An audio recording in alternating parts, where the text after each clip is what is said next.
नमस्कार विद्यार्थियों, study 29 academy की एक और नई वीडियो में आप सभी का स्वागत है। आज हम कक्षा 6 व 7 की गणित की कार्य पुस्तिका का कार्यपत्रक 111 हल करेंगे। तो इस कार्यपत्रक को समझने के लिए वीडियो को शुरू से लेकर अंत तक देखें और अपना कोई सुझाव हो तो कमेंट बॉक्स में जरूर लिखें। सबसे पहले हम देख लेते हैं दक्षता चतुर्भुजों की समझ विकसित कर पाना। तो इस कार्यपत्रक में हम चतुर्भुजों की समझ विकसित करेंगे। तो पहला प्रश्न है, दिए गए बिंदुओं में से किन्हीं 4 बिंदुओं को जोड़ते हुए 4 रेखाखंडों से एक बंद आकृति बनाइए। तो यहाँ पर जो बिंदु दे रखे हैं उनमें से कोई 4 बिंदुओं को जोड़ना है और एक आकृति बनानी है। तो यहाँ पर हम ये 4 बिंदुओं को जोड़ते हैं, फिर एक आकृति बनाते हैं। तो ये जो 4 बिंदुओं को जोड़ के हमने एक आकृति बनाई है, बताइए उपयुक्त आकृति में कितने कोण हैं। तो इस आकृति में 4 कोण हो जाएंगे और ये चतुर्भुज कहलाएगी। ये आकृति है वो चतुर्भुज आकृति कहलाएगी, क्योंकि इसमें 4 भुजाएं हो जाएगी, 4 कोण हो जाएंगे। दूसरा प्रश्न, नीचे दिए गए कथनों के लिए सत्य अथवा असत्य लिखें। जिसमें पहला क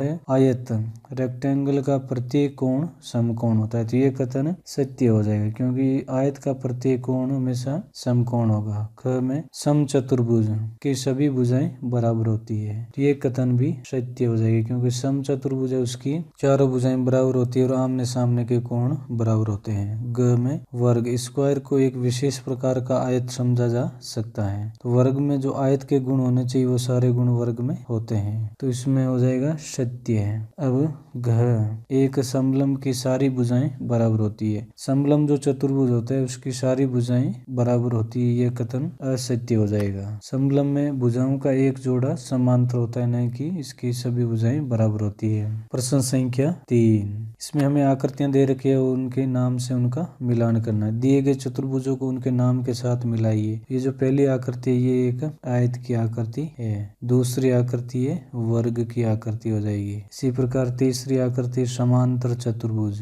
ये आकृति अगली आकृति समलंब चतुर्भुज, ये आकृति हो जाएगी समचतुर्भुज की, और लास्ट में जो बच रही वो समलंब चतुर्भुज। इस प्रकार हम इन आकृतियों का मिलान कर लेंगे। चौथा प्रश्न, चतुर्भुज के चारों कोणों को जोड़ 60 डिग्री होता है, तो चतुर्भुजों में छूटे हुए कोण का मान ज्ञात कीजिए। तो क में यहाँ पर एक चतुर्भुज दे रखा है जिसके कोण है 105 डिग्री, 75 डिग्री और 100 डिग्री। अब इस जो बचा हुआ कोण है इसकी माप हमें ज्ञात करनी है। तो हम क्या करेंगे, पहले इनको जोड़ लेंगे 105, 75 और 100। इनको जोड़ा तो 5 और 5 10, 7 और 1 हासिल का 8, 280। अब हम क्या करेंगे, 360 में से 280 को घटा लेंगे। इनका जो हल आएगा वो 0 है। 16 में से 8 घटाए 8, 80 डिग्री इस कोण की माप हो जाएगी। इसी प्रकार ख में 72 डिग्री, 102 डिग्री और 78 डिग्री माप दे रखे हैं। तो इनको हम 360 में से इनका योग घटा लेंगे। इन तीनों को जोड़ा तो इनका योगफल आ गया 252। अब 360 में से 252 घटाएंगे तो 10 में से 2 घटाए 8, 5 में से 5 शून्य, 3 में से 2 घटाए 1, 108 डिग्री। इस कोण का जो माप है वो 108 डिग्री हो जाएगा। ग में 71 और 71, ये एक समचतुर्भुज है। इसके आमने सामने कोणों का माप 71 और 71 यानी 142 डिग्री दोनों का हो गया। तो 360 में से हम पहले इनको घटा लेते हैं। 8 में से 2 घटाए, 10 में से 2 घटाए 8, 5 में से 4 घटाया 1, 2 में से 3 में से 1 घटाया 2, 218 में हम 2 का भाग दे देंगे, 109।